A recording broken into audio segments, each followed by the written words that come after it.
جو لوگ اللہ سے پختہ عہد کر کے اس کو توڑ ڈالتے اور جن رشتوں کے جوڑے رکھنے کا اللہ نے حکم دیا ہے ان کو قطع کر دیتے اور ملک میں فساد کرتے ہیں، ایسوں پر لعنت ہے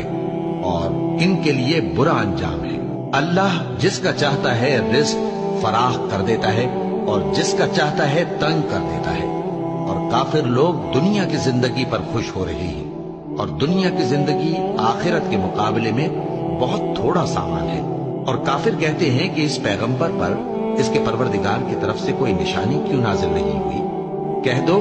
کہ اللہ جسے چاہتا ہے گمراہ کرتا ہے اور جو اس کی طرف رجوع ہوتا ہے اس کو اپنی طرف کا رستہ دکھاتا ہے۔ اور اس خدائے زندہ پر بھروسہ رکھو جو کبھی نہیں مرے گا، اور اس کی تعریف کے ساتھ تسبیح کرتے رہو، اور وہ اپنے بندوں کے گناہوں سے خبر رکھنے کو کافی ہے۔ وہی جس نے آسمانوں اور زمین